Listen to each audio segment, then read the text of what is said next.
Good morning, students. In chapter number 2, that is Introduction of Analytical Chemistry, today we are going to study the use of graphs in analysis. So, graphs are very important in the analysis or in the analytical chemistry. In analytical chemistry, sometimes we have to establish or we have to develop or we have to deduce the relationship between the two or more properties. Two or more properties are to be related with each other, and between these properties we have to find out the relationship, and that relationship can be determined, it can be derived with the help of graphs. So graphs are plotted on the graph paper, and from that graph we can find the relation between the properties. We can deduce the relationship between the properties. For example, if we have to deduce, we have to find the relationship between the temperature and volume of a given mass of gas. For a given mass of gas, whenever the temperature is changed, then there is a change in volume. Due to the change in temperature, the volume regularly changes, and these changes in temperature and changes in volume are experimentally measured. Means we have to perform the experiment.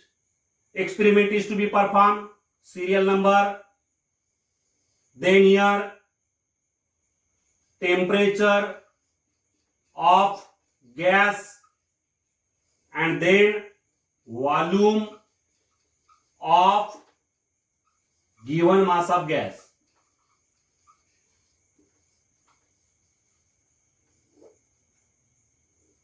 Here we can measure the various measurements. We can obtain the various measurements. We can measure the various readings. Regularly we have to change the temperature. Suppose the temperature is changed from 30 degrees Celsius to 40 degrees Celsius, 50 degrees Celsius, 60 degrees Celsius, 70 degrees Celsius, 80 degrees Celsius. In this way, there is a regular change in temperature. With the change in temperature, the volumes are measured. Volumes of the given mass of gas are measured. Here the volumes are measured regularly. We get the values of volumes. After getting these readings, we can plot the graph on the graph paper. For plotting the graph, there is a use of graph paper. We can take a graph paper. On that graph paper, we can take two axes, x-axis and y-axis. Now here the various values of temperature are taken on the x-axis, temperature, and the various values of volume are taken on the y-axis. Then for these different readings, we get the different points. Here we get the different points.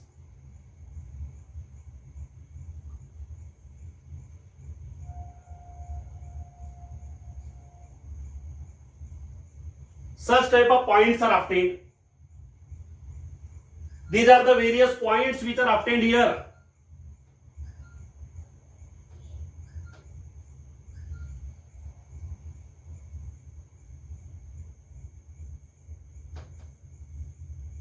Now when we join the points, we get a zigzag curve or zigzag line. Such type of zigzag line is obtained. Zigzag line is obtained here. From this zigzag line, we cannot conclude any relationship between the properties volume and temperature. We cannot draw any conclusion or we cannot draw any inference. मतलब यहाँ पे इस graph के ऊपर से कोई भी conclusion नहीं निकाला जा सकेगा, because here we get the zigzag line. Zigzag line is obtained here. When we connect these various points, we get the zigzag line. From this zigzag graph or zigzag line, we cannot obtain any relation between the volume and temperature. We cannot draw any conclusion between the temperature and volume. But when a smooth curve or the average curve is drawn between the points, between these points, when we draw a smooth curve or the average curve, volume, temperature, y-axis, x-axis, these are the different points.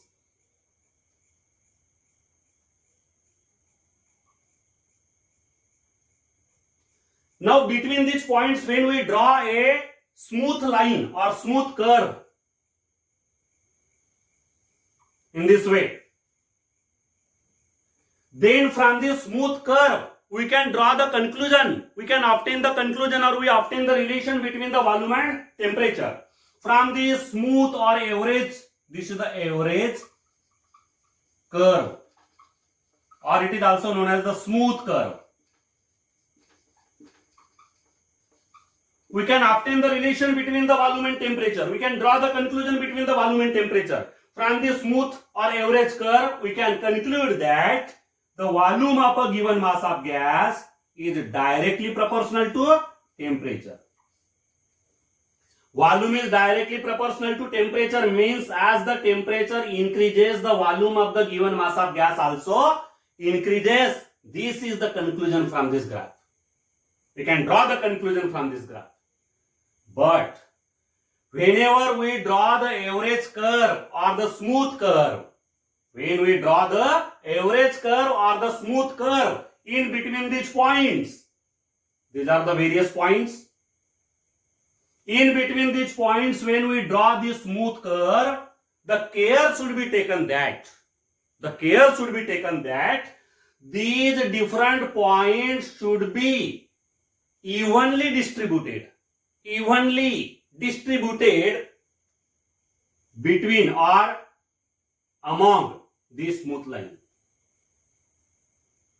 These points must be evenly distributed around the average curve, around this average curve, or on both the sides of this average curve. These points should be evenly distributed. This care must be taken. You cannot draw the smooth curve in this way. Suppose here someone draws the smooth curve in this way, then that will be wrong.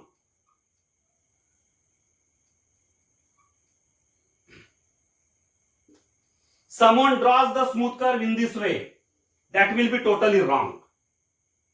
Because here the points are not evenly distributed around this smooth curve.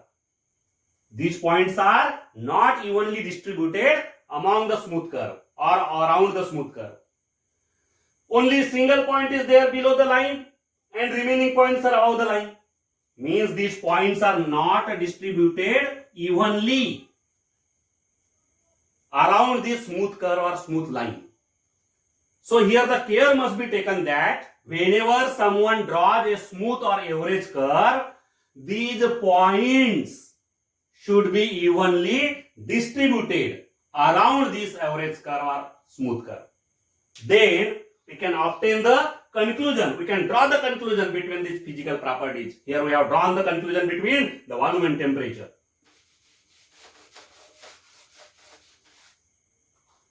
Now, this smooth line or smooth curve is admissible, permissible or not. Whether it is correct or not, how we can check? How we can check that our average curve is right or wrong? For that purpose here, we can draw the perpendicular to this average curve from these points. From this point we can draw one perpendicular, from this point other perpendicular, from this point one perpendicular. These are the perpendiculars which are drawn from the points above the line. Similarly, we can draw the perpendiculars from the points below the line. These are the perpendiculars which are drawn from the points which are present below the average curve. These points are below the average curve. These points are above the average curve. So here, perpendiculars are drawn in this way. After drawing these perpendiculars, what these perpendiculars shows, remember what is the meaning of these perpendiculars? Every perpendicular here shows the deviation from the average curve. Every perpendicular shows the deviation or difference from the average curve. Deviation from the average curve. This is the deviation. This is also the deviation. This distance is also the deviation from the average curve. And these deviation above the average curve are called the positive deviations. All these three are the positive deviations. Positive deviations. Similarly, these remaining three perpendiculars, these perpendiculars also show the deviation from the average curve. And these deviations below the average curve are called the negative deviations. Negative deviations. These are the negative deviations, these are the positive deviations. Now what we can do? Later, we can sum the positive deviations. Positive deviations, sum of positive deviations, sum of this distance and this distance. Sum. We can obtain the sum of positive deviations.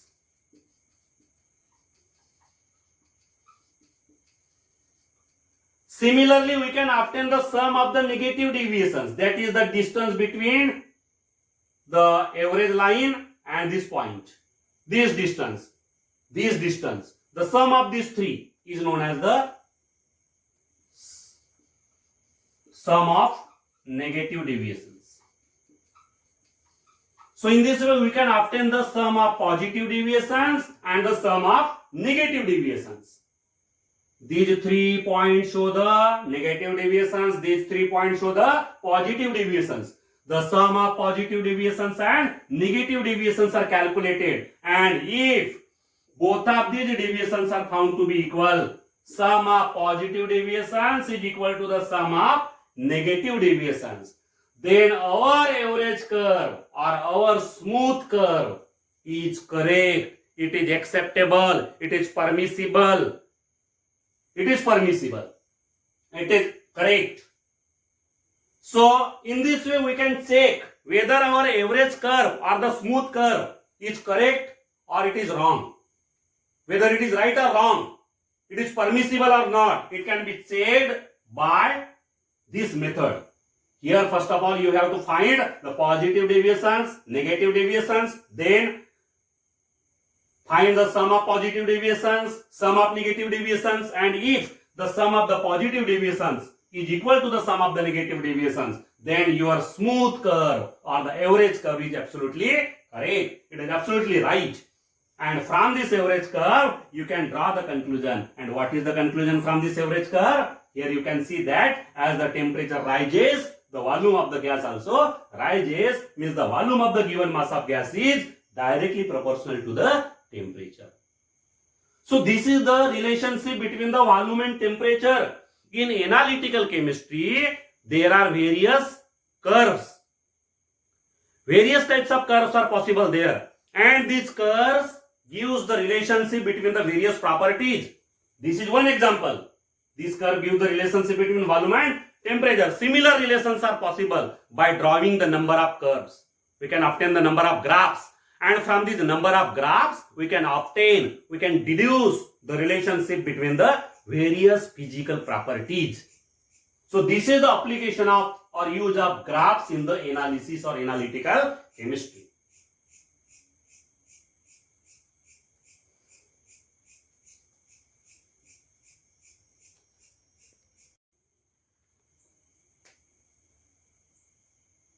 One problem based on molality. A solution of NaCl having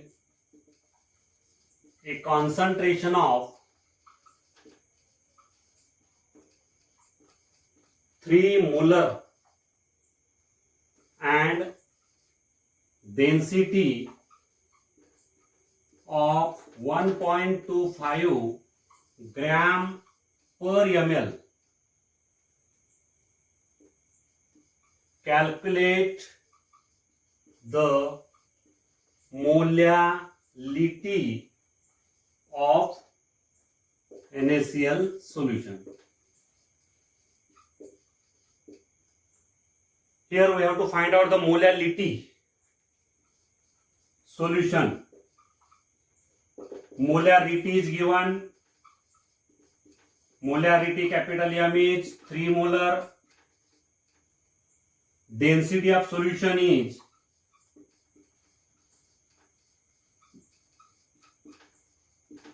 Density of solution is 1.25 gram per ml.